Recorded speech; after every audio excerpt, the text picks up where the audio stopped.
Hello मेरे प्यारे दोस्तों, कैसे हैं आप सभी। स्वागत है आप सभी का आपके गुरु चैनल एसपीजा चैनल पे। और मेरे प्यारे दोस्तों, आज मैं आप लोगों को क्लास 10 की केमिस्ट्री चैप्टर 1 में ये मेरा पार्ट 9 है। मैंने आप लोगों को पार्ट 8 तक बहुत ही अच्छे तरीके से बता दिया हूँ, सिखा दिया हूँ। अगर आप लोगों ने पार्ट 8 तक नहीं देखे हैं तो जाइए वीडियो के डिस्क्रिप्शन में उसका लिंक है और सारे वीडियो को देख लीजिए और अपने कॉपी पे से नोट कर लीजिए। मेरे प्यारे दोस्तों, जितना भी मैं आप लोग को बताया हूँ उस सारे को अगर आप लोग नोट कर लेते हैं, याद कर लेते हैं, तो आपको एक बेसिक कंसेप्ट मिलेगा जिसमें आपको कहीं से कोई भी समस्या नहीं आएगी केमिस्ट्री के चैप्टर 1 में। और इसी तरह हर एक चैप्टर एक दूसरे से रिलेट होता है। मेरे प्यारे दोस्तों, अगर आप लोग चैप्टर 1 को नहीं समझ पाइएगा अच्छे तरीके से तो फिर चैप्टर 2 में भी आपको समझने में प्रॉब्लम होगा, समस्या आएगी। इसी प्रकार से चैप्टर 2 को अगर नहीं समझिएगा तो फिर चैप्टर 3 में आएगा। तो एक दूसरे से हर एक चैप्टर रिलेट रहते हैं, संबंधित रहते हैं, तो सारे चैप्टर को समझना आपके लिए अति आवश्यक होता है। तो चलिए आज हम लोग समझते हैं दहन और ज्वाला से। मेरे प्यारे दोस्तों, मैंने आप लोग को पीछे के पार्ट्स में जितने भी रासायनिक समीकरण के प्रकार थे, अभिक्रियाओं के प्रकार थे, वो सारे के बारे में बता दिया और डिटेल में सिखा दिया हूँ। रासायनिक समीकरण को संतुलित करने के बारे में भी मैंने आप लोग को बहुत ही अच्छी तरीके से बताया हूँ।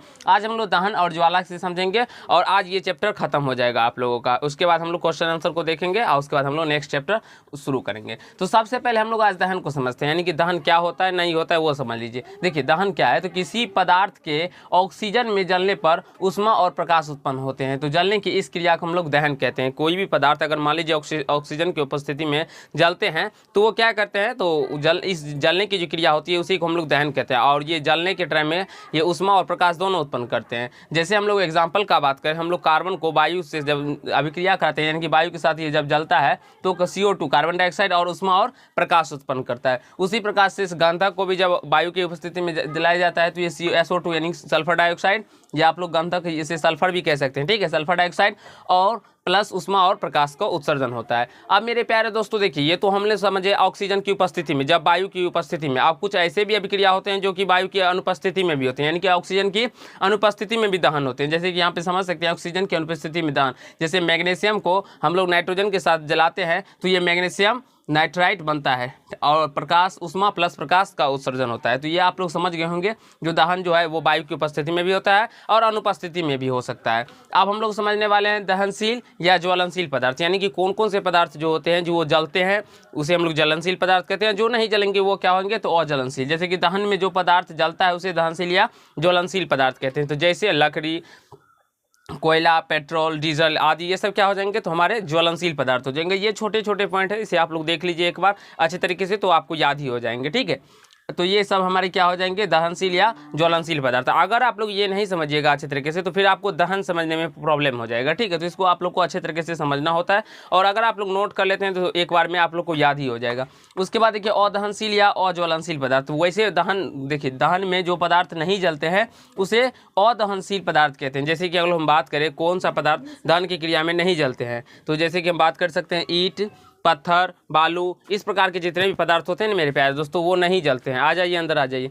तो उस प्रकार के जितने भी पदार्थ होते हैं वो नहीं जलते हैं, तो उसे हम लोग अदहनशील या अज्वलनशील पदार्थ कहते हैं। आशा है आप सभी को समझ में आ रहा होगा, कहीं से कोई दिक्कत या समस्या नहीं आ रहा होगा, ठीक है मेरे प्यारे दोस्तों। अब देखिए पोषक पदार्थ क्या होते हैं, तो ये तो क्या हो गए, ये ज्वलनशील पदार्थ हो गए, ये क्या होते हैं, तो ये भाग लेते हैं। लेकिन कुछ होते हैं जो दहन में सहायता करते हैं, तो उसे हम लोग पोषक पदार्थ कहते हैं। जो कि यहाँ पे देख सकते हैं, जो पदार्थ दहन की क्रिया में सहायक होते हैं उसे दहन का पोषक पदार्थ कहते हैं। जैसे हम लोग बात कर सकते हैं ऑक्सीजन, नाइट्रोजन, क्लोरीन, ये सब क्या करते हैं ना, तो ये ऑक्सीजन का अगर बात करें तो ये दहन में सहायक होते हैं। जैसे अगर हम लोग मान लेते हैं एक मोमबत्ती है और वो जलता रहता है, तो वो तब तक मेरे प्यारे दोस्तों जलता रहेगा जब तक आप लोग उसको वायु में रखिएगा। और जब जैसे ही उसको अगर आप लोग मान लीजिए गिलास से ढक दीजिएगा, तो जैसे ही गिलास से ढकने के बाद वो कुछ देर के बाद वो क्या हो जाता है, तो वो बुझ जाता है, यानी कि बंद हो जाता है। तो ऐसा क्यों होता है, तो वो जो पोषक तत्व है ऑक्सीजन वो उसको नहीं मिल पाता है, इसके वजह से वो होता है क्या, तो बुझ जाता है।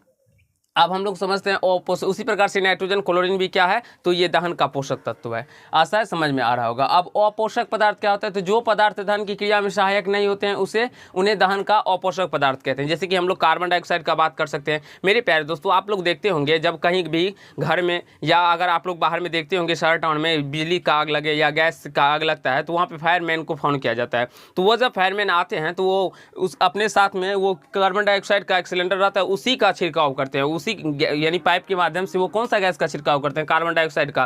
क्यों छिड़काव करते हैं? क्योंकि ये जो है वो दहन के अपोषक पदार्थ है। अपोषक यानी कि ये दहन में सहायता नहीं प्रदान करेंगे, और ये जहाँ भी कार्बन डाइऑक्साइड रहेंगे वहाँ पे ऑक्सीजन को हटा देंगे। तो जैसे ही ऑक्सीजन की मात्रा हटेगी तो कार्बन डाइऑक्साइड की मात्रा बढ़ेगी, तो ये तो अपोषक पदार्थ है, तो ऑटोमेटिकली वहाँ पे दहन बंद हो जाएगा और आग भी बंद हो जाएगा। तो आशा ये समझ में आ गया होगा पोषक पदार्थ और अपोषक पदार्थ। और ये पूछा भी जाता है मेरे प्यारे दोस्तों, दहन का अपोषक पदार्थ कौन कौन होते हैं वो बताइए, पोषक पदार्थ कौन कौन होते हैं। और बहुत सारे ऐसे एग्जाम में पूछे जाते हैं जहाँ पे आप लोग को पता ही नहीं रहता, आप लोग वहाँ पे बालू गिट्टी पत्थर ऐसे मार के आ जाते हैं। तो वो मेरे प्यारे दोस्तों वो जलनशील पदार्थ है और ये पोषक पदार्थ है, तो दोनों में डिफरेंस है, आप लोग को समझना होगा। अब देखिए दहन के लिए आवश्यक शर्त, यानी कि कौन कौन चीज़ दहन के लिए आवश्यक है। ये तीनों का देखिए, दहन के 3 शर्त होते हैं, या अगर ये तीनों में से कोई भी एक शर्त नहीं रहे तो वो दहन संभव नहीं हो पाएगा। जैसे हम बात कर सकते हैं दहनशील पदार्थ की उपस्थिति।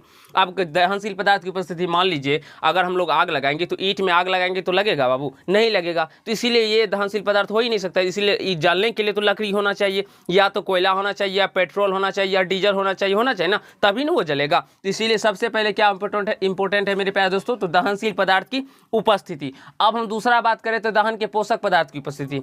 दहन के पोषक पदार्थ की उपस्थिति यानी अगर मान लीजिए हम मोमबत्ती को जलाएं और उसको अगर हम लोग, ये मोमबत्ती तो क्या है, ये एक जलनशील पदार्थ है, ये तो जलेगा, लेकिन अगर हम लोग इसको ढक दे, गिलास के अंदर बंद कर दे, तो क्या वो जलेगा? नहीं जलेगा। तो इसके मतलब क्या हुआ? इसका मतलब यही हुआ जो इसकी दहन के पोषक पदार्थ की भी उपस्थिति जरूरी है। अब तीसरा बात करते हैं तो ज्वलन ताप की प्राप्ति। ज्वलन ताप भी मेरे प्यारे दोस्तों इंपॉर्टेंट है। जैसे कि ज्वलन ताप आप लोग देख सकते हैं, जिस न्यूनतम ताप पर कोई पदार्थ जलना प्रारंभ करता है उस ताप को, उस पदार्थ का ज्वलन ताप कहते हैं। अब कोई भी लकड़ी है, मान लीजिए बड़ा सा लकड़ी ले लीजिए, उसमें अगर आप लोग सलाई की काठी से आग लगाइएगा तो वो आग नहीं लगेगा। क्यों नहीं लगेगा? क्योंकि उसका ज्वलन ताप ज़्यादा है। तो जब तक उसको उस टेम्परेचर पर आप लोग उसको हीट नहीं कीजिएगा, आग नहीं दीजिएगा, तब तक उसमें आग नहीं पाएगा। तो इसलिए हर एक पदार्थ का अलग अलग ज्वलन ताप होता है। ऐसे भी कह सकते हैं, मान लीजिए कहीं पे ठंड का मौसम है तो वहाँ पे तो टेम्परेचर हाई ही नहीं, तो ठंड के समय में क्या होता है, जब आप लोग सलाई को भी जलाते होंगे ना तो वो जल्दी जलता नहीं है। नहीं जल पाता है। क्यों नहीं जल पाता है? क्योंकि वहाँ पे टेम्परेचर ताप, उतना ताप ज्वलन ताप नहीं मिल पाता है उसको, जितना उस ताप पे वो जलेगा उतना ताप ही नहीं मिल पाता है। तो इसके वजह से वो जलन ताप भी नहीं मिल पाता, तो इसकी वजह से वो नहीं जल पाता है। तो दहन के लिए मेरे प्यारे दोस्तों ये आवश्यक शर्त है, और ये तीनों शर्त अति आवश्यक है। और अगर इस तीनों शर्त में से कोई भी एक शर्त नहीं अगर पूर्ति होगा मेरे प्यारे दोस्तों, तो वहाँ पे आग नहीं लगेगा, यानी कि दहन नहीं हो पाएगा। तो आशा है आप सभी को समझ में आ गया होगा। ज्वलन ताप भी समझ में आ गया होगा। पूछा जाता है ज्वलन ताप किसे कहते हैं, तो इसे नोट कर लीजिएगा, लिख लीजिएगा।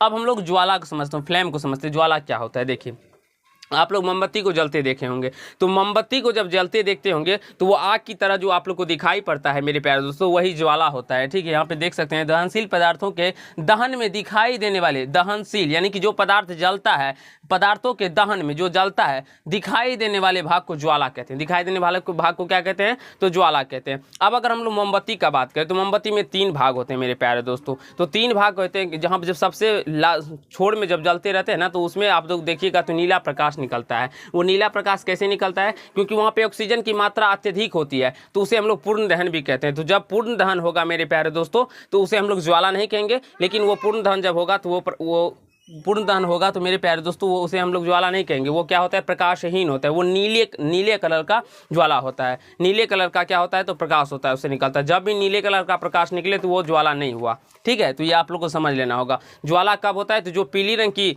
आग निकलती है उसे हम लोग ज्वाला कहते हैं। अब जब देखेंगे गैस के अंदर, तो जब आप लोग LPG गैस को अपने घर में जलाते होंगे तो आप लोग देखते होंगे तो वहाँ पर भी नीली कलर की गैस निकलती है। ऐसा क्यों होता है? क्योंकि वो पूर्ण दहन है मेरे प्यारे दोस्तों। अब पूर्ण दहन के समय कभी भी ज्वाला नहीं प्राप्त होता है। अपूर्ण दहन, जब भी वायु की अनुपस्थिति में, यानी कि थोड़ा बहुत अपर्याप्त मात्रा होगा तभी ज्वाला निकलेगा। तो आशा है समझ में आ गया होगा ज्वाला के बारे में, और कहीं से कोई दिक्कत नहीं हुआ होगा। और जो पदार्थ मेरे प्यारे दोस्तों जलते समय वाष्पित होगा उसी से केवल और केवल ज्वाला निकलेंगे। जो पदार्थ जलते समय वाष्पित नहीं होगा उससे ज्वाला नहीं निकलेंगे। जैसे हम लोग बात कर सकते हैं लकड़ी का, लकड़ी वाष्पित नहीं होंगे तो इससे ज्वाला नहीं निकलेंगे। कोयला का, कोयला वाष्पित नहीं होते हैं तो ये क्या होंगे? तो इससे ज्वाला नहीं निकलेंगे। पूछे जाते हैं जो किन निम्नलिखित में से किन पदार्थों से ज्वाला उत्पन्न होते हैं, तो ध्यान रखिएगा लकड़ी, कोयला, etc। इस प्रकार से बहुत सारे एग्जाम्पल होते हैं।